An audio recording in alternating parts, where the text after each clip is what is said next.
the Dawgs Podcast with your hosts, Blake Reneker, Justin Charles, and Josh All. Hey, what's up, Browns fans? Welcome back to another episode of the Dawgs Podcast. Josh All, your host today. Happy Tuesday. I hope everybody's week started off well. Hope it started off better than the Steelers' week started off. The one and done first round exit, Pittsburgh Steelers back at it again. That is now 5 straight playoff games that the Steelers have lost by double digits. And I believe that is the most or the longest streak of that kind in NFL history. From what I saw this morning, the stats, they're 0-7 in their last 7 playoff games. And just to give you guys another interesting stat that if you got Steelers fans that are friends or family, whatever, give them this one. Give them this one. The Pittsburgh Steelers' last playoff win was January 15th, 2017. That is 3,285 days ago. The Cleveland Browns, on the other hand, last playoff win for the Brownies, January 10th, 2021, just a short 1,829 days ago. So, the streak lives on. The Browns still have the more recent playoff win and also the more recent playoff win in Pittsburgh than the Steelers do. So there you go.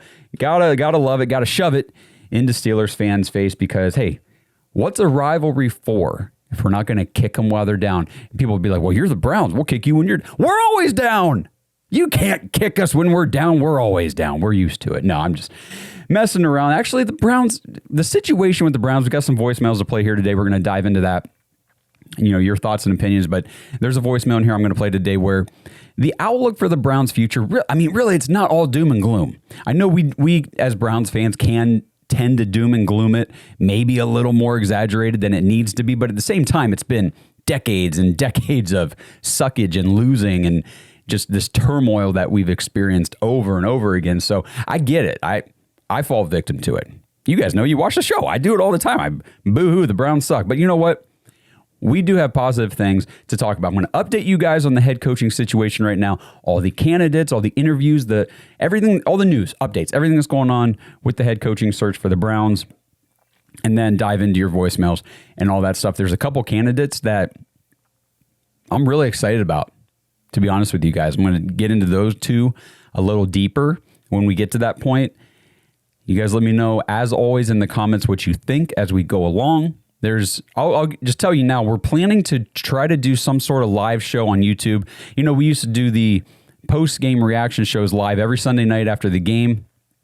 And now that it's the off season, the schedule varies a little bit when we're going to do our episodes based on the news cycle and all that kind of stuff. So at some point this week, we are going to do a YouTube live show, and Blake's got a very different opinion and approach to the head coaching search than I do. And I'll touch on that a little bit, again, when we get there. If you guys want to be part of these episodes, you want to get your voicemails on the show, your thoughts and opinions like I'm going to play today, go to thedawgspodcast.com, tap leave voicemail in the drop-down menu, or you can just type in a message, send it to the website, and I can read it on the show for you guys that way. And if you want to be part of the Dog Pack community, get in on the Discord Dog Pack live episodes like we just did on Sunday, which was awesome. Hearing from everybody, talking to everybody, hanging out like that. That is at jointhedogs.com. Become an official Dog Pack member on the Patreon page. It's a great way to support the show. Even if you don't want to be part of the Discord, you don't really care about that part or all that kind of stuff, you don't have to. But just joining our Patreon, signing up for that membership each month really does help out the show, helps support us financially. We're an independent podcast. We do all this ourselves, and we plan to continue that way because I don't want anybody telling me what I can or cannot say about the Cleveland Browns, kind of like our media, which we got some voicemails about that too today. So we'll dive in there. But if you want to hang out with all the diehard Browns fans in that community, it's jointhedogs.com. All right, real quick, let's recap what happened on Wild Card Weekend. So Saturday was a doozy. The whole NFL playoff postseason started off with the Rams going to Carolina to play the team that everybody said shouldn't even be there. The 8-9 Carolina Panthers. Why is this team with a sub-500 record first of all, why are they in the playoffs? Second of all, why are they hosting a playoff game? It should not be the division winners always get to host a playoff game. It should go by record, yada, yada, yada. Panthers don't deserve to be here. The Rams jump out to an early 14-0 lead. It looked like, whoa, the route is on. Panthers damn near won that game. The Carolina Panthers fought, man. They were tough. I was blown away. I was impressed with the Panthers. I thought, wow, they're actually going to do this. They're going to ruin all my parlays, all my bets, everything that I put down on Kalshi for the Rams to win this game because I thought there was no way they were going to lose. I'm screwed. But the Rams did win at the last, I think it was in the last minute, the touchdown pass to Colby Parkinson. Whew, what a catch. What a freaking catch. That's why the NFL is so fun, man. There's plays and then there's players. And man, that was a player making a play right there. So then the night game, the Green Bay Packers go to Chicago, face the Bears, had the lead. Look like Chicago probably not going to be able to come back and win this one, or all right, good first season for Ben Johnson. Everything looked great. Come back stronger next year. Nope, they came back and they win that game. So the Bears move on. Packers go home. We got some questions about Matt LaFleur, their head coach, and what his future might be. Sunday comes around after two fantastic games on Saturday. We don't miss a beat at 1 o'clock. Bills go to Jacksonville to play the Jaguars. That one comes down to the freaking wire, too. And the Bills squeak out a 3-point win, 27-24 over the Jaguars. And then the mid-afternoon game, you've got the 49ers going to Philadelphia to play the Eagles, the reigning Super Bowl champs, and they are out. The 49ers come out with a close win in that one, 23-19. So, like I saw some people posting on Twitter, clean slate for the Super Bowl this year. No Chiefs, no Eagles. Those were the two that played last year. The only one still in that's been in a Super Bowl recently, obviously, would be the 49ers are there. So from the AFC side, it's going to be very interesting to see who goes to the Super Bowl because the night game on Sunday, the New England Patriots just wiped the floor with the San Diego Los Angeles Chargers 16-3. Justin Herbert, another rough playoff game, multiple turnovers, just ugly, ugly, ugly game for the Chargers and Jim Harbaugh. And then, of course, last night, tight game through about, I guess, about 2.5 quarters, if I'm remembering correctly. Texans in Pittsburgh to play the Steelers. I think it was like 7-6. Or no, yeah, it was 7-6 for a while. Then it was 13-6. Houston. And then the last quarter and a half, the Texans defense just, first of all, CJ Stroud looked pedestrian. Terrible. I don't know if you can play much worse as a quarterback in a playoff game than what CJ Stroud played last night. It certainly was not the CJ Stroud that whooped the Browns back in 2023. I can tell you guys that much. He looked terrible, but the Texans defense held up their end. They scored the touchdowns they needed, ended up routing the Steelers 30-6. So again, Steelers are out like we said they would be in the first round, like they always are. And the Texans are now moving on. So let's look ahead here real quick, give you guys a preview for divisional round. Saturday, 4:30, the Bills go to Denver to play the Broncos, who had the first round bye because they were the 1 seed. So we'll see who can win that game to move on to the AFC Championship game.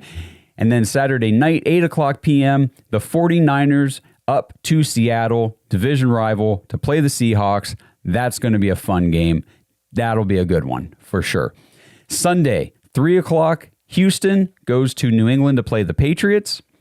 And then 6:30 on Sunday evening, the Rams go to Chicago to play the Bears. So, excellent matchups for divisional round. I'm excited. I think might have been the best wild card weekend we've seen in a while. There were really only 2 blowouts, and even those blowouts weren't blowouts till the end of the game. The Patriots-Chargers game was close for a long time, and the Texans-Steelers game was close for a long time. So all the games were really good. 4 of them were you had to watch down to almost the last second to see who was going to win.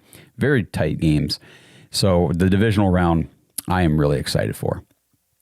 All right, let's kick it over here to this Browns head coaching search. Where are we at? Where do we stand? Who have we interviewed? What's the updates? All that kind of stuff. And then we'll start diving into your guys' voicemails. So to recap, and again, I do have actually somebody mentions this in a voicemail. I've got a head coach tracker pinned to the top of to the Dawgs podcast page on X. So if you want the current updated tracker in between episodes and things like that, just go to, at the Dawgs podcast on X, and it'll be pinned at the top. The Browns have conducted interviews with defensive coordinator Jim Schwartz and offensive coordinator Tommy Rees. They have conducted interviews externally outside the organization with Bengals offensive coordinator Dan Pitcher, Seahawks defensive coordinator Aiden Dirty, Ravens offensive coordinator Todd Monken, and former Dolphins head coach Mike McDaniel. That one happened yesterday. We have interview requests submitted for Chargers defensive coordinator Jesse Minter, Rams pass game coordinator Nate Scheelhaase, Jaguars OC Grant Udinski, and former Ravens head coach, of course, John Harbaugh. And then there's also been reported interest. This is not official. They haven't officially requested interviews, but there's just been reported interest from the Browns in Bills offensive coordinator Joe Brady, Rams defensive coordinator Chris Shula, and Packers defensive coordinator Jeff Hafley. So that's where things currently stand for the Cleveland Browns candidates. So let's talk about a few of these. One, well, you know what? I'm not going to talk about John Harbaugh. I've got some voicemails to talk about John Harbaugh. Let's talk about the two guys that I'm excited about. These interview requests came out here this week. Give me a second. Get a drink coffee. If I open the top, that would help. Okay. First, let's talk about Nate Scheelhaase. Nate Scheelhaase, the pass game coordinator for the Rams. When this one first popped up, I think a lot of people, including myself, were like, who? Because we are so used to seeing interview requests and things for head coaching candidate positions from offensive coordinators, defensive coordinators, and former head coaches. It's that's just the mold. That's the way things go. And I've been reading some stuff from, some NFL experts and things like that, talking about how things are really changing in the NFL. And what has become this more or less standard way of doing things when it comes to head coaching searches, you can't do it the way we've been doing it for the last, 10, 15 years. And the way we've been doing it in the NFL, let's just look at offensive coordinators, for instance, right? So you try to find a good, young, upcoming offensive coordinator. Kevin Stefanski, great example for the Browns, right? We go and we hire Kevin Stefanski, this offensive coordinator from Minnesota. He was the OC. He called the offense. He called the plays and everything under Mike Zimmer, all this stuff. And comes to Cleveland. Now he's the head coach in Cleveland, and it's his offense. He calls the plays. Yes, we have an offensive coordinator under him, but he's calling the plays. I see a lot of people on social media talking about how a ton of the candidates the Browns have interviewed do not call plays, whether it's offensive coordinator or defensive coordinator. Those coaches are not calling the plays for their unit on those teams. And it's because of this previous era that I believe we're starting to move out of. We have to start moving out of this previous era because there's nowhere else to go. The vast majority of the head coaches right now in the NFL call the plays. Whether they're an offensive head coach or a defensive head coach, they are calling the plays for that side of the ball. So when the Browns are interviewing offensive coordinators, they are the offensive coordinator underneath the head coach who calls the plays, because that head coach used to be an offensive coordinator who called the plays, and now they call the plays for their team. So it's really hard to find an offensive coordinator who calls the plays for the team, because if they have an offensive head coach, he's doing it. Same way on the defensive side of the ball. So teams are starting to look, I've been reading this a lot, starting to look down the organizational ladder a little bit for potential head coaching candidates on those coaching staffs. Nate Scheelhaase is a perfect example of that. So Nate Scheelhaase, if you guys are longtime Buckeyes fans or any team in the Big Ten, really, once I started reading up on him, I'm like, oh, yeah, Nate Scheelhaase. I remember him. Played quarterback for Illinois. I'm trying to find the exact date on that one when he played college career. Yeah, okay, so do you guys, I don't know if you guys remember this, we'll just go back. Do you remember Juice Williams? Quarterback at Illinois. I don't know if you remember. This was back in, I'm trying to find, 2010. Okay, so we're going to the Wayback Machine here. 2010, but that's when Scheelhaase became the starting quarterback for Illinois. And he was good at Illinois. Very good for them. And he holds their Illinois football record for career total offensive yards, most career passing yards, highest season completion percentage, second most career rushing yards by a quarterback. Like he was a good quarterback for Illinois. Now, let's see. Coaching history. He started off 5 years later. He stuck around at Illinois at football operations in 2015. And then he became the running backs coach the same year in 2015. And then the offensive assistant 2016 to 2017. Then he went to Iowa State. And that is where things really started to take off for Nate Scheelhaase. Iowa State running backs coach is where he started there in 2018. Moved over to wide receiver coach from 19 to 20. And then he was the run game coordinator, running backs, and wide receiver coach.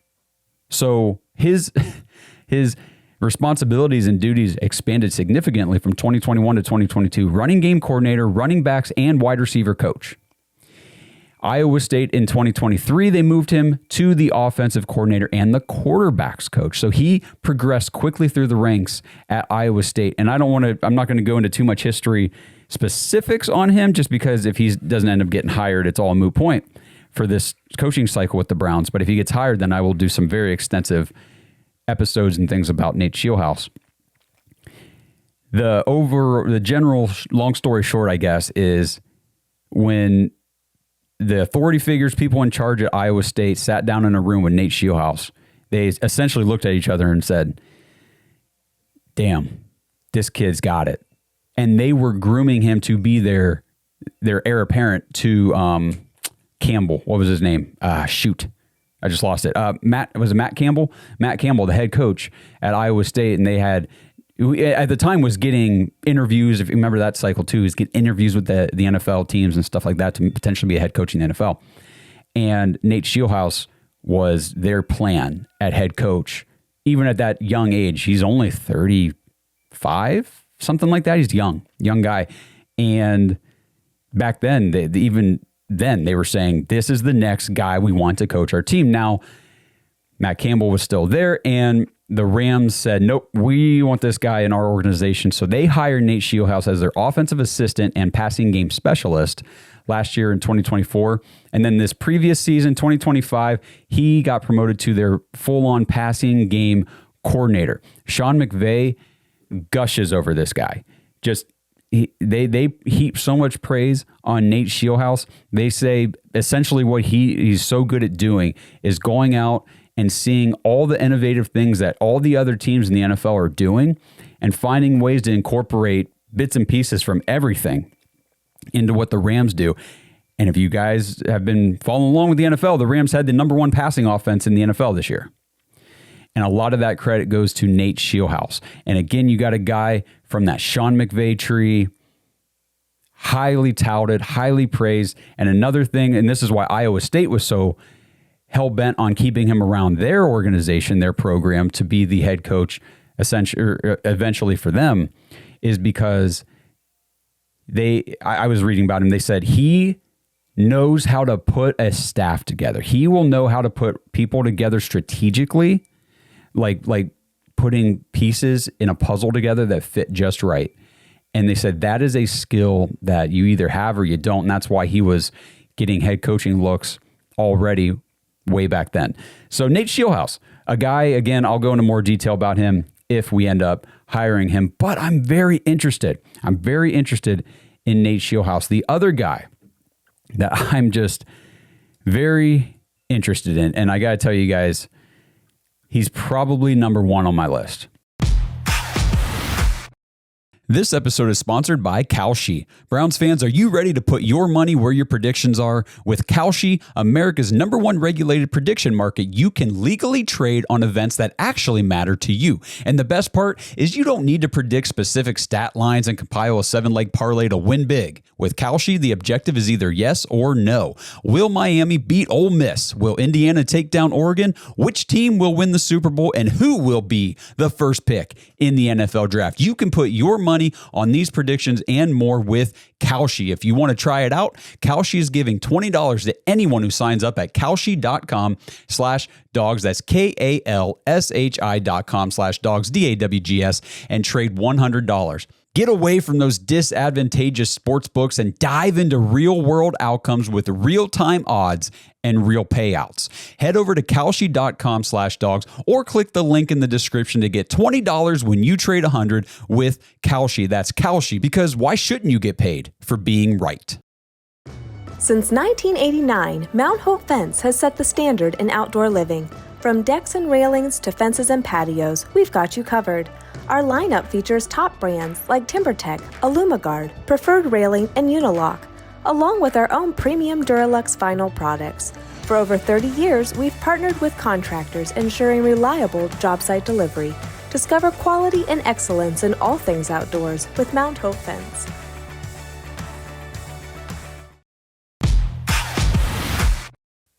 This is probably the #1 guy on my Browns head coach wish list. Yes, I know it'd be great to get John Harbaugh and that kind of stuff. John Harbaugh, I believe, is 63, been around for a long time. The NFL has changed and continues to change. And it's not the same league. It doesn't operate the same as it did earlier in John Harbaugh's career whenever he was successful. Very successful, I should say. He's always been successful, but things just reached a tipping point with the players and him allegedly in the locker room and stuff like that over in Baltimore. This is where Blake and I differ. Blake wants an established, been there, done it before type of head coach. Not Mike McCarthy.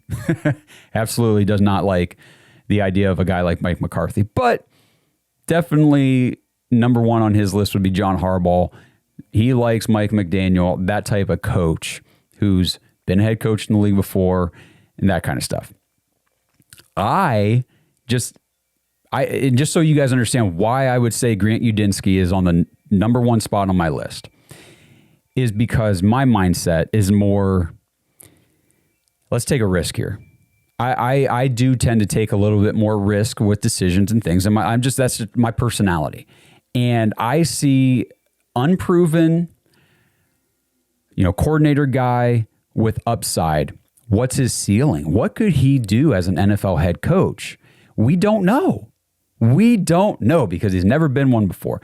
And to me, I see that as let's do it. Let's give that a shot and see what we can do. You can go hire a Mike McDaniel. I think I can pretty much envision what he could probably do with the team just based on what he's done with teams in the past.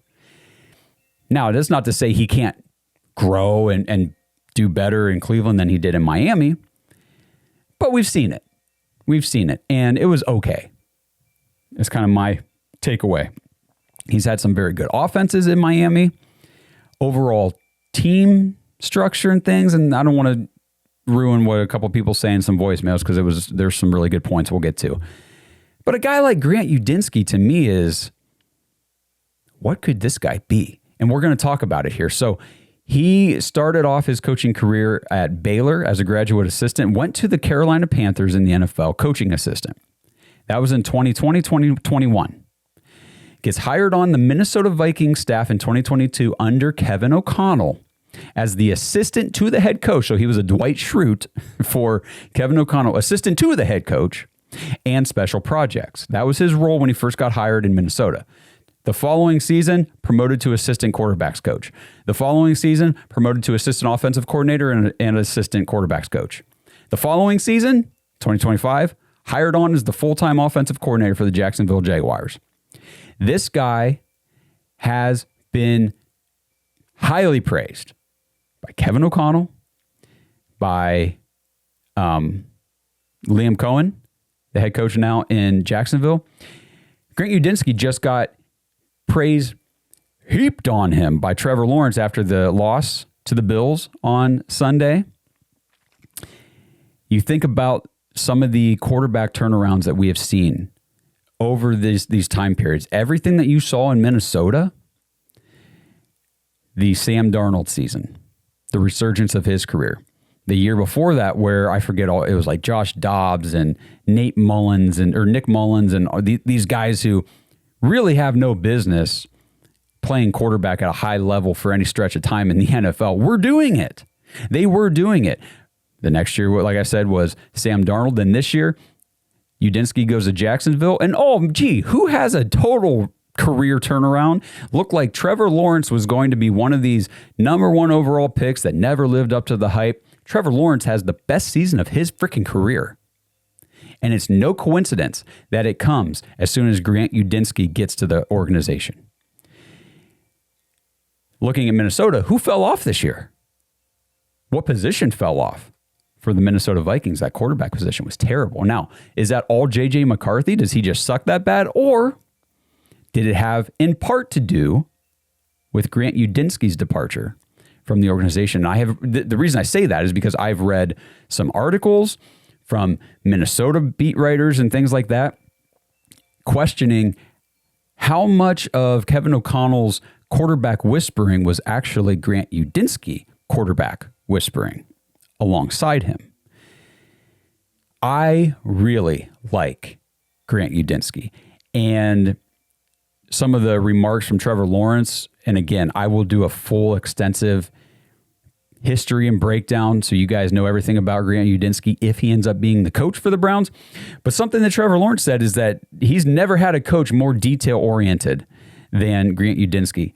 And coming up with a game plan, coming up with a strategy, and you saw what the Jaguars were able to do this year.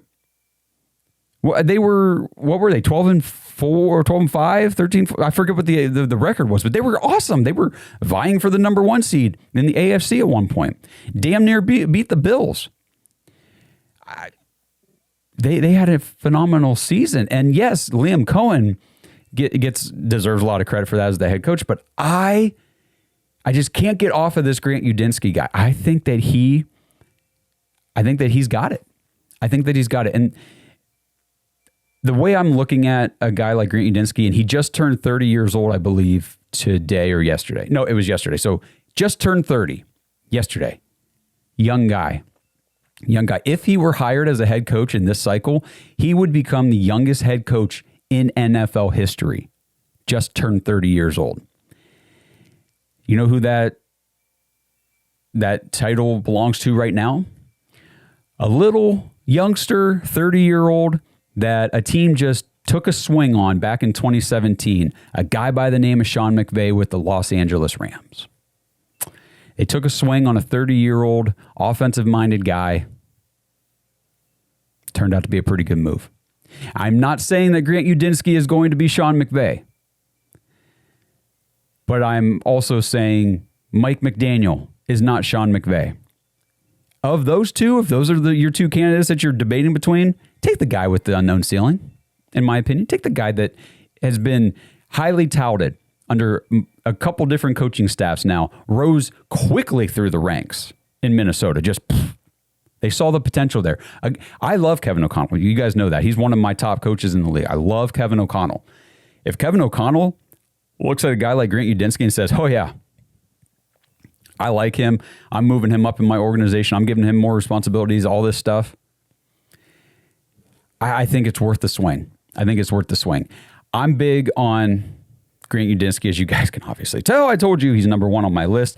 If I had to give my top 3 for the Browns, I know, and I know this is going to go against what a lot of people think. So don't be afraid to tear me apart in the comments, please. I get it. I know this is not going to be the consensus by any stretch. Number 1 is Grant Udinski. That's who I want the Browns to hire. I want to try it. Give it a try. What do we have to lose? Give it a try. Let's see. Let's see what he can do. I really like him. Number 2, legit for me, Nate Scheelhaase. Again, same mindset.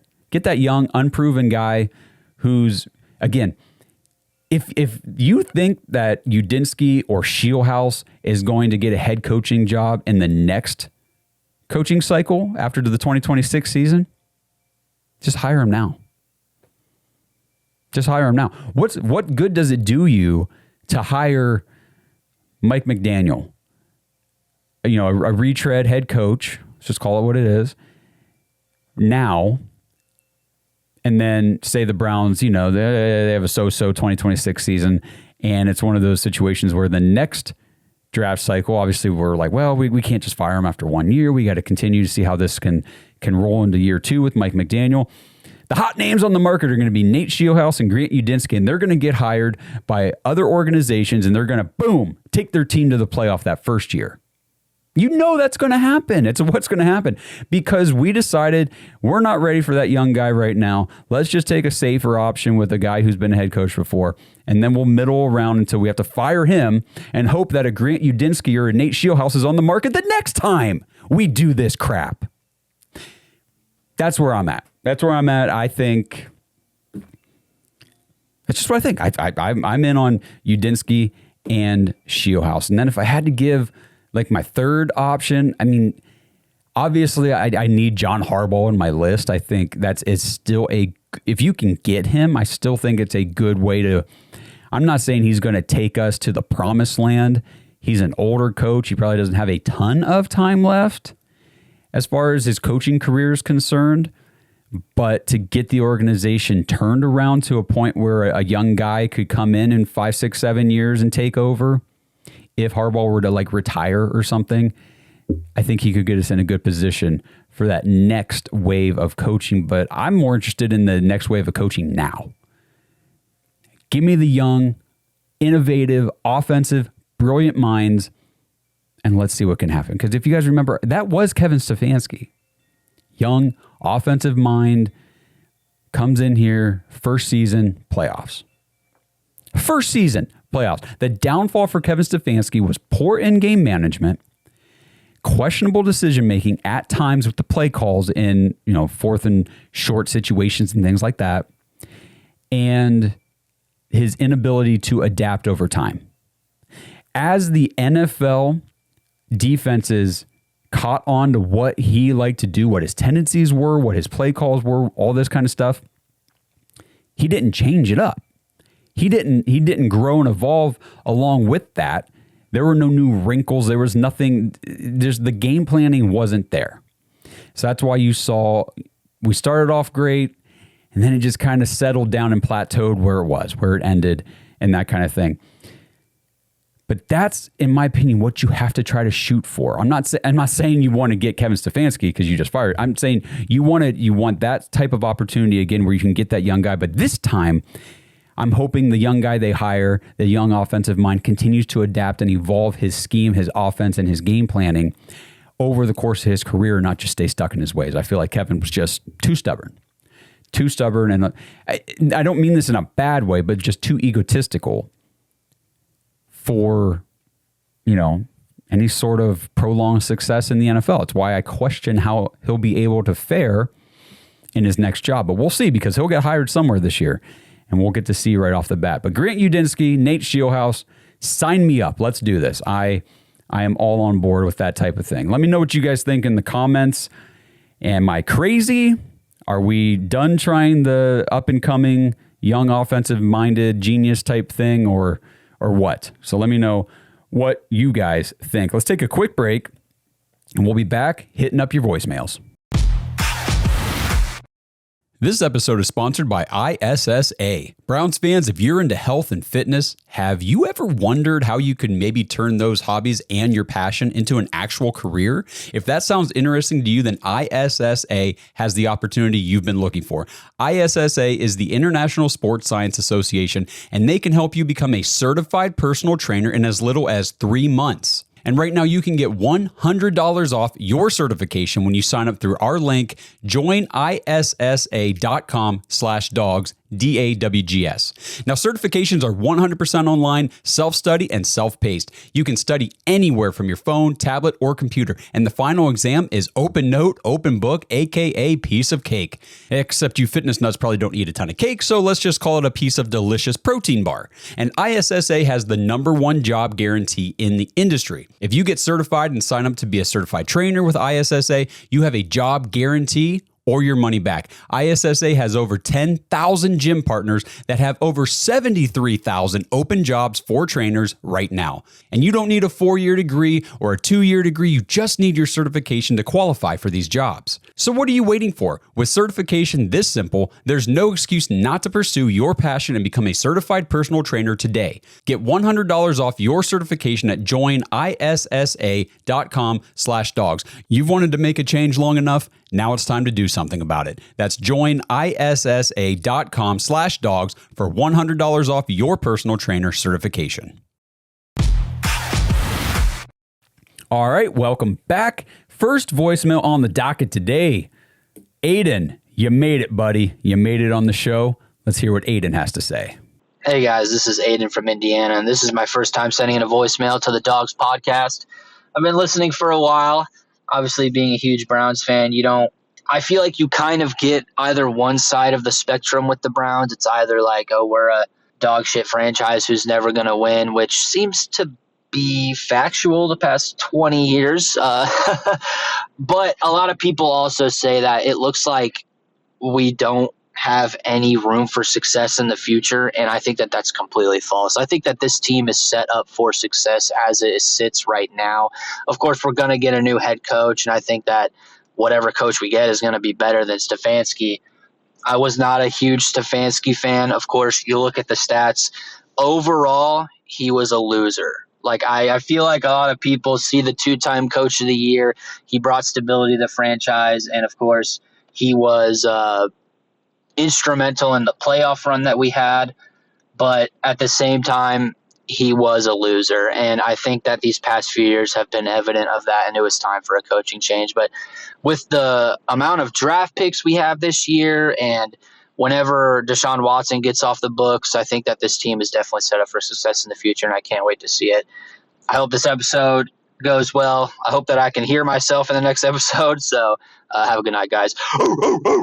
Well, there you go, Aiden. You got to hear yourself on the episode. I hope you listened. You better have listened to this one, buddy. I agree with you, man. I do think that the Browns are set up for success on some fronts. Now, obviously, we have a great defense. We've got our defensive core is locked in. They're very good. Who's coaching that defense next year? We'll see. We'll see. Is it Jim Schwartz? Is it another defensive coordinator that comes in? Who's the head coach? Who's the quarterback? I think is a big thing. Kevin Stefanski, I just talked about him, but I'll just hit on it again. Yeah, overall, loser. I'm sorry. It's just you won 8 games in 2 years. You're a loser, but that's not all Kevin Stefanski's fault. Andrew Berry is also a loser. I think this plays to some fan speculation, and I don't disagree with it, that Kevin Stefanski's kind of a pushover. I've seen fans in the comments saying the Browns need to make sure they hire a coach with some cojones. I agree because if you're an offensive-minded head coach, and that's your specialty is offense, how in the did you let your general manager do what he just did to you on the offensive side of the ball? How did you let that happen? This team is supposed to be, one mind, we make all our decisions together, yada, yada, yada. Kevin, you sat in the meetings and said, it's Isaiah Bond and Gage Larvidan. That's fine. That's fine to have. Those can be 2 of our top receivers, sure.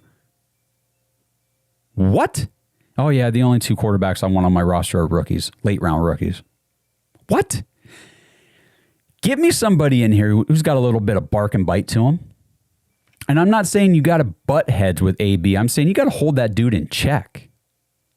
And I'm sure AB holds you in check as the head coach. Well, make sure he's not screwing you with his offensive personnel being the worst in the NFL. ridiculous. Ridiculous. I do give Kevin Stefanski some blame for that. I do. Because again, you cannot be an offensive-minded guy. That cannot be your specialization, your side of the ball that you focus on. And you allow your general manager to do that to you. I wouldn't. And I want somebody in here who won't. So, Aiden, thank you very much for the voicemail. Hope to hear from you again. I love it when the first time callers send in their voicemail and they're so happy. Like, hey, I'm finally sending in a voicemail to the show. I want to get on there. That's cool. That makes me smile. It's good stuff. So, appreciate you, Aiden. Next one here. Let's hear from our pal Cooper. Hey guys, it's Cooper Belvin again here in El Paso, Texas. I just want to let you all know you guys are correct. I am related to Adam. I heard we are looking for a new coach. If we could have one, I would take the best option, which I think is John Harbaugh. He could bring us a new culture. He grew up a Browns fan, and he can get us to a Super Bowl maybe. Cooper, my man, thank you for the voicemail. Love hearing from the youngsters out there. I'm willing to bet that John Harbaugh won his Super Bowl in Baltimore before you were born, buddy. I bet you. You guys can correct me if I'm wrong on that one. But yeah, John Harbaugh obviously would be at the top of, 95% of Browns fans' wish list, maybe 98. I don't know. I don't know how many people are like me and are really vying for the younger, unproven coordinator or staffer, I guess, in Nate Scheelhaase's case. I don't know how many people are like me in that regard. Again, not saying I don't want John Harbaugh. If the Browns came out and announced, hey, we're hiring John Harbaugh, he's agreed to come here, I'd be ecstatic. I'd be excited. Like, let's do this. I would be really excited. I just feel like, again, while there's a ton of upside with John Harbaugh, I do think that there is a limitation to that upside at this point in his career, and at this point we're in the evolution of the NFL. That's just my opinion. I'm not saying I'm right in any stretch. Trust me, it's just the way I feel. Let me know what you guys think. But they came out the other day and said that again, Harbaugh has been fielding calls. He's been doing some exploratory calls with all the teams that want to have formal interviews with him, and I don't believe they've really announced yet which teams he's elected to do a formal interview with. The Atlanta, it was weird the other day on social media because the Atlanta Falcons come out, their social media team, and they post that we've officially concluded our interview with John Harbaugh for a head coaching position. It's like, oh wow, okay, so he interviewed with the Falcons, and then reports come out after that John Harbaugh hasn't interviewed with any teams beyond the exploratory phone calls to each team. And then it comes out that he had lunch or dinner or something over the weekend with, I think it's John Mara, the owner of, or the president, whatever it is, of the New York Giants. So I don't know. I don't really know exactly what's going on with the John Harbaugh situation. The overall sentiment seems to be he's really dialed into the Giants or the Falcons, and then there's a little bit more also with the Titans. Those seem to be the top 2 or 3 teams right now with the odds-on favorite to land John Harbaugh. I know he grew up a Browns fan, but when you're comparing the state of our organization and our roster to those guys, yes, we have a better defense than all 3 of those teams. The Falcons do have a good defense, though. It's not the Browns, but it's still a good defense. They've also got 2 quarterbacks on that roster that, a coach like Harbaugh probably feels like I can win with those. I can win with Kirk Cousins or Michael Penix when he gets back from injury. They got Bijan Robinson. They got Drake London. They could bring back Kyle Pitts. They've got good pieces on the offensive side of the ball. You look at the Titans. They've got all the cap space in the world. They've got great draft capital. They've got a young quarterback in Cam Ward. There are things there to work with. It's not quite as roster rich as the Browns, like on the defensive side of the ball, but there's still Jeffrey Simmons. There's still some guys on that defense. And then the Giants, to me, would probably be the ideal situation if you believe in Jackson Dart, because you got Jackson Dart already in place. He's got his first year experience under his belt. He's ready to continue to grow and evolve. You've got good running backs there. You've got good receiver in Malik Neighbors. Maybe they bring back Wan'Dale Robinson. They've got a high pick. They could take a Carnell Tate or a Jordan Tyson type guy to bring in with Malik Neighbors. You got good like tight ends there, good young offensive line pieces, and you got a good young defense. That defensive line for the Giants, you can work with that. Yep, you can work with that. So I do think those landing spot destinations are a little better, a little more attractive than the Browns. Cooper, thanks. Let's hear what your dad has to say, man. Gentlemen, it is Adam from El Paso, Texas, a.k.a. Cooper's dad. I just want to call in because I just watched a video that I thought was actually pretty impressive. The coach for the Jaguars, his post-game interview after the Buffalo loss. And, you know, there's a reporter in the Jacksonville press room that, you know, she basically goes on to say, you know, congratulations on a great season, coach, and hold your head up high. And you've had the most wonderful season and you're the one. And, you know, I just sit there and I think to myself, you know, when will the day come that a Cleveland reporter, Tony Grossi, Mary Kay, any of those guys look at one of our coaches and actually compliment them on the job they're doing rather than trying to create internal discourse within our organization? I've also, you know, heard on Johnny Manziel's podcast, he's mentioned these individuals and how just hectic the press runs amok within our organization. And, you know, it's my personal opinion that, you know, I don't mind scrutiny, especially when a job's not being done well. However, like the problems that our reporters create within our organization, if I was Jimmy Haslam, I'd ban these people from being in the press room and creating that dysfunction within the organization. What's your thoughts? My thoughts about the Cleveland media, the mainstream Cleveland media. Not great, man. Not great. To be honest with you, the mainstream Cleveland media is why this podcast exists in the first place, because I was listening at my previous job in my former life. I would listen to ESPN Cleveland every morning while I was at work. And first of all, thank you. Hat tip, shout out Aaron Goldhammer. You single-handedly are one of the key reasons why this podcast exists today, because I could not stand listening to that stupid buffoon talk every single day. First of all, his voice. Oh, choke me. Make me puke, Aaron. You suck. A Broncos fan, a Denver Broncos fan in here belittling Ohio State, constantly just talking down the Buckeyes every chance he gets. Ha ha ha. He relishes when they lose. You know your audience, you moron.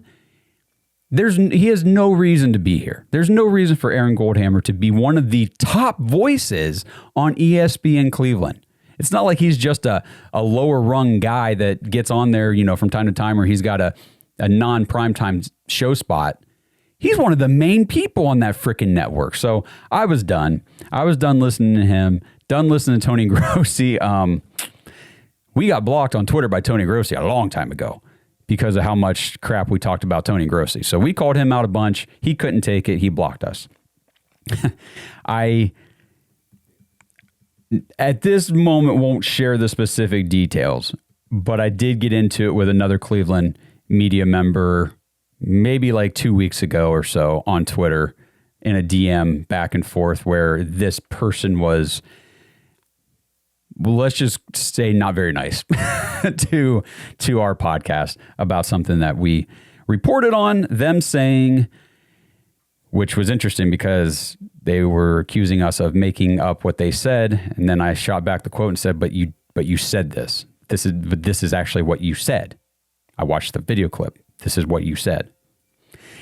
Never got a response back after that because I think they knew I was correct. They just didn't like how it made them look. Anyway, Cleveland media sucks. That's why you guys are here. That's why you're listening to this podcast, and that's why we do it. That's why we do it. We want to give you a fan perspective on all this stuff, and that's why the podcast has to stay independent. We can't answer to anybody. I don't want to be answering to anybody. I don't want to be held responsible for anything I say because it inflicts upon the interests of any other, entity. Our thoughts are our thoughts, and we're going to tell you, like we always have, what we really think. So, Adam, I appreciate the voicemail. I appreciate you getting your son involved. It's awesome hearing from your kid. That is really, really cool. All right, let's see. I guess I've got two voicemails left, and these are both from Zach, a.k.a. Fake Burns. So let's go ahead and hit the first one from him. What is up? It is Zach, aka Fake Burns again. I just wanted to start off by saying how much I appreciate the social media updates, Josh, talking about the head coaching search. It's really helpful to see who we've interviewed, who we want to interview, who we have one scheduled with, simply who we've had reported interest with. It's super nice, especially with this offseason already being so hectic with so many head coaching opening positions around the league and just there being a lot of options because of that. So I really appreciate those. And with that being said, too, with the Cleveland Browns official social medias, I think it's funny. And I'm sorry if you're one of those Cleveland Browns fans to people listening to this right now, but I think it's funny, like whenever we interview anybody else, people in the comments are all mad that it's not John Harbaugh. And they're like, I swear this team just wants to lose. And it's like, no, we have to interview more people than just John Harbaugh. But we got to explore our options. And I respect that. I'm trusting the process here. But obviously, if Harbaugh does want to come here, with him being a Cleveland Browns fan growing up, like you guys said, I would love that. I would love if Green Bay fires their coach, we get him, LaFleur. Not a big fan of former Miami McDaniels. I don't know. I've never been a huge fan of him. I know he used to be our receivers coach, but I don't know. I just never felt like he was serious. Like I know people loved his, like when they were good a couple years ago and he was messing around with the players and stuff, like that was great. But to me, he just seemed like a kid out there, you know, like there was always team meetings, like player only meetings against him. I don't know, but go Browns. Hoo hoo. All right, Zach, first of all, well, you're welcome for the head coach tracker updates. I mentioned that already on the show. Go to the Dawgs podcast or at the Dawgs podcast on X. It's pinned up there at the top of the page. Browns fans getting mad in the official team posts about who they're interviewing and all that kind of stuff. This is not, again, I say this stuff all the time and I hope nobody ever takes offense. I am not knocking Browns fans for this. If you're listening to this podcast right now, you're not one of these people, most likely. There's a lot of, and I don't mean this in a bad way, I can't stress that enough, but there's a lot of casual fans out there. There's a lot of, I'm a Browns fan, I see a post on Twitter, I don't really follow the team that closely because I'm busy, because I got a job, I got a family, I got all this stuff going on. I can't follow the Browns 24/7. I totally get it. And they don't know all the names in this cycle. They haven't done the research on who the hell is Grant Udinski. I get it. But you know who John Harbaugh is. So anytime you see a name that you don't know who the hell they are, and it's not John Harbaugh, it's not a name that you know, and really in this cycle, who's the one name out there that everybody's like, well, that's a great coach? It's John Harbaugh. So I understand where that is coming from just because of and I don't want to call it a lack of knowledge of these other coaches. It's more of a just lack of time to do the research. You're busy. You got other stuff going on. And that's why this podcast, again, I like to just try to bring you guys the information so you don't have to go out there and research it yourself. You can just listen. I mean, by all means, let me drop a name like Grant Udinski and tell you what I think about him. Go out and do your own research, though. I do encourage that. Like, don't just take my word for it. Go look into him yourself and see what you think. But for the people that just want to hear what I have to say or the information about these guys, here you go. Here it is.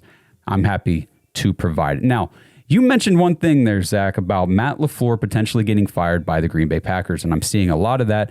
Honestly, the Adam Schefter reports and things like that after the Packers lost the other night in Chicago have really been more of the LaFleur and the Packers are trying to work out an extension.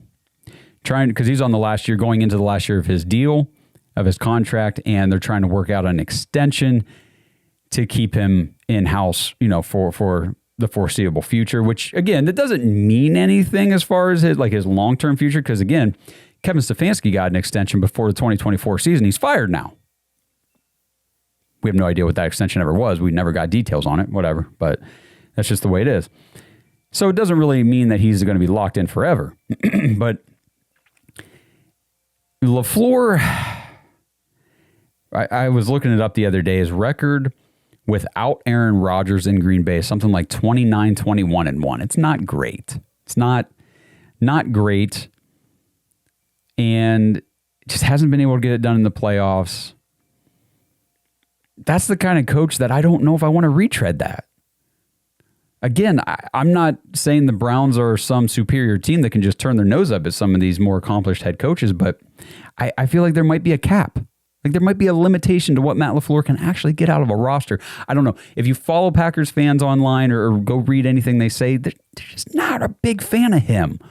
They really haven't been. It's kind of like the Tomlin situation in Pittsburgh. Okay, you're a good coach, but you're not great. You're not getting us where we want to go, where we expect this organization to be. And then to speak to Mike McDaniel, it's why, while I still think he probably is, like if I had to bet on one of these coaches getting hired by the Browns, it probably would be at this moment Mike McDaniel. I don't really know if I want him. And it does speak to that. If you just got fired by an organization, by a team where the players were having player-only meetings this year, just this past year, I don't know if I want that coming into Cleveland, taking over my team that's already kind of at sorts in certain areas. And it's fragile. It is fragile here in Cleveland. And while it was time for Kevin Stefanski to go, he did do a lot of good things while he was here. Team building overall was a good strength of his. He was able to get the team together. There leaks of locker room turmoil and player-only meetings and things like that under Kevin Stefanski. They were still fighting hard in a lost season under a lame duck coach that everybody assumed was going to get fired. The last 2 games of the season, we won against division rivals in games that we didn't need to win. We had no business winning, but we did. We won those games. The players were still playing and still fighting. They had not phoned it in yet. And I just don't know. And again, I get that things did turn around under Mike McDaniel here at the back end of the year for the Dolphins, and they went on a little bit of a hot streak and started to win some games. I don't remember who their opponents were, what the situations were, anything like that. I just don't know how Mike McDaniel is going to... The Cleveland media, I don't know, guys. I don't know. I'm not big on it. I like him as an offensive mind. I don't know if I like him as my head coach. So there's that. Now, Zach did send in a second voicemail with some other head coaching pointers that I want to get to. So here's that. One more quick thing also. Sorry, I know 2 voicemails in a row, taking up a lot of time on the show. But one person I have not seen, and I don't expect to see him because obviously he's on the 49ers and they have a real shot at the Super Bowl, but Robert Saleh is someone that I've always kind of been interested in. To be honest, I kind of want to see a defensive-minded head coach come in here with our defense being good and then bring in a good OC. But Robert Saleh is someone that I'm kind of high on. Maybe I'm wrong, but I think he had a really bad situation with the Jets. Not that our situation is good, but I think it's better. And our defense would set him up nicely to where he can kind of give the reins to a good OC, kind of like what you guys were saying. His interview just has to be, he's bringing in a good OC. So for me, Harbaugh would be great. LaFleur would be great. And I think Robert Saleh would be a really good one, to be honest. But yep, those are my thoughts on the head coaching position. It'll probably change, especially the more research I do myself, and the more research you do, Josh, the kind of give me some information. But I guess also a question too. It's been a while, 2018 since we hired a coach again. Do we think we're going to hire a new coach before the Super Bowl, or do we think it'll be a little bit later than that? Just out of curiosity. But yeah, sorry, I know 2 voicemails. I took up about 3 minutes of the show today. My fault. Go Browns. Hoo hoo. All right, Zach, to speak to that last question, if you go back to 2020, the Browns officially hired Kevin Stefanski on January 13th, 2020, which is today. All right, so happy Kevin Stefanski Day. 6 years later, or 6 years ago today is when we hired Kevin Stefanski. Now, this notes that this league season was a week shorter back then. So with that in mind, it could be within the next week they hire somebody. I don't think that's going to happen. I think this head coaching search is going to be extended a lot further out. I do think they hire somebody before the Super Bowl. There are benefits, obviously, to getting your coach in here earlier so that way you can start your staff building and get everything rolling, because the offseason goes quick and the upcoming season rolls around very fast in the NFL. So that's just a little timetable on when the Browns hired their last coach. I do think it will be before the Super Bowl. Robert Saleh. I'm not as big on Robert Saleh as you are. And not just you. There's a lot of other people out there that like him as a head coach. And I think he's interviewing for the Ravens head coaching job. Oh, and one thing I forgot to mention earlier, the Ravens requested an interview with Jim Schwartz for their head coaching position. So just keep that in mind as well. I'm just not big on defensive coordinator coming in here to be the head coach. I know I've said in the past that I think this job would be more attractive to a defensive coordinator, given the state of our defensive side of the ball and everything like that, but it doesn't mean that's my preference. So I found this chart, and this is just 2017 to 2023. So it's not the last 2 seasons, but it is the 6 or 7 years before that. So 2017 to 2023, 63% of the head coach hires in the NFL were offensive coordinators. 28% were defensive coordinators and 9% were other. So it would be like a Nate Scheelhaase situation. Offensive guy, but he wasn't technically the offensive coordinator type situation. So if you go back 2017 to 2023, here are the defensive head coaches hired, and how did things go for these guys? Vance Joseph, no. Sean McDermott, yes. That worked out very well. Mike Vrabel, this is with Tennessee now. So the answer there is no. But obviously things are working out real well for Mike Vrabel right now. I shouldn't say things didn't work out in Tennessee. They made the playoffs multiple years in a row and all that kind of stuff. It just wasn't able to get them over the hump. But I really like what he's doing with the Patriots this year. Steve Wilkes, no. Matt Patricia, no. Vic Fangio, no. Brian Flores, no. Ron Rivera, it worked out okay whenever he was in Carolina, but then in Washington, not really. Robert Saleh in New York, no, did not work. Brandon Staley in Los Angeles, no. Dennis Allen, no. Lovie Smith, no. Matt Eberflus, no. So again, a smaller percentage of the pool, of the head coaching pool, were the defensive guys, but only a couple of them have really had success. Obviously, there's more opportunity for success on the offensive side of the ball, but you see the names there, and these are guys that are still getting thrown around for head coaching jobs, even if it didn't work out the first time. I mean, you got, here's, of course, Kyle Shanahan, yes. Doug Marrone, no. Sean McVay, yes. Anthony Lynn, no.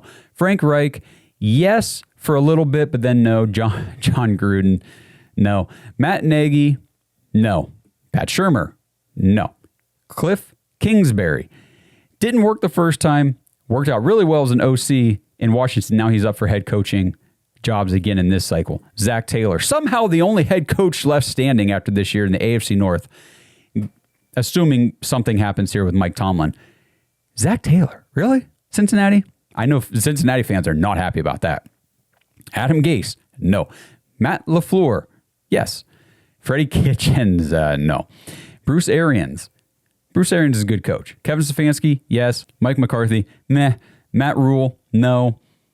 Nick Sirianni, yes. Some of these names I don't even recognize because they were probably only coaches for like a year. But obviously Mike McDaniel, Doug Peterson, Kevin O'Connell, yes. Josh McDaniels, no. Brian Daboll, somewhat. Nathaniel Hackett, hell no. I guess what this chart shows me too is it's really hard to be a head coach in the NFL. Really hard to be a head coach and sustain success. But there's a lot of names on this list that were retread guys. I mean, just doesn't always work out that well. So for me, that's why I go back. Give me Udinski. Give me Scheelhaase. Give me one of these young, offensive, bright minds that have just absolutely risen through their organization. You just can't hold them down. You got to keep moving them up, giving them new responsibilities. Because if you don't, they're going to leave for new opportunities. These young, ambitious, hungry guys that aren't set in their ways, that are still innovating and still working. That's what I'm interested in. So let me know what you guys think about the Browns head coaching search. Who should we hire? Who do you want to hire? Do you think we'll get the interview with John Harbaugh? All that kind of stuff. Again, by the time you're listening to this, there could be 2 or 3 more names added to the head coaching tracker. I don't know. We're adding names every day. I'm updating the tracker every day. So go to X. At the top of our profile, it's pinned, the head coaching tracker at the Dawgs Podcast. Go to jointhedawgs.com if you want to be part of the official Dog Pack community. Get in there, hang out with all the diehard Browns fans. If you love the interaction that we have on the show with people in the chat during the live shows or the voicemails that get called in here, a lot of these people are in the Dog Pack. And if you're not, you should be. You should be. You guys should go check it out. It's a great place to be. It's a ton of fun. And again, the lowest tier to get in there is $5 a month. I say it all the time. It's like you're donating 1 cup of coffee each month. That's it. Just 1 cup each month to the show.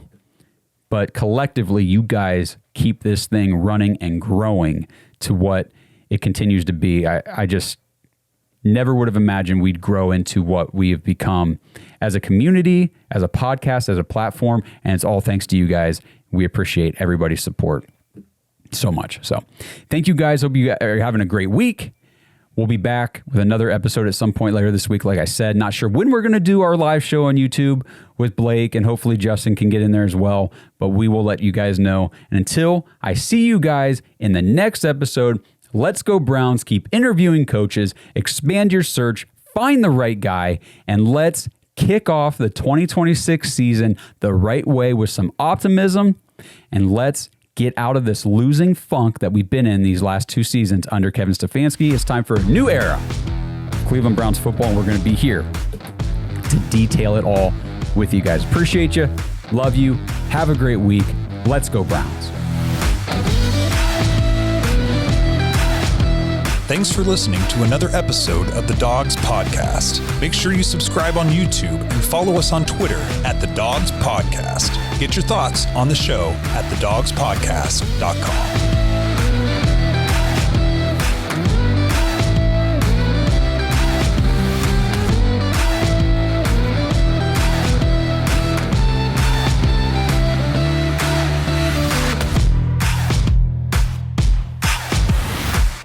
This episode is sponsored by Kalshi. Browns fans, are you ready to put your money where your predictions are? With Kalshi, America's #1 regulated prediction market, you can legally trade on events that actually matter to you. And the best part is you don't need to predict specific stat lines and compile a 7-leg parlay to win big. With Kalshi, the objective is either yes or no. Will Miami beat Ole Miss? Will Indiana take down Oregon? Which team will win the Super Bowl? And who will be the first pick in the NFL draft? You can put your money on these predictions and more with Kalshi. If you want to try it out, Kalshi is giving $20 to anyone who signs up at kalshi.com/dogs. That's KALSHI.com/dogs, DAWGS, and trade $100. Get away from those disadvantageous sports books and dive into real-world outcomes with real-time odds and real payouts.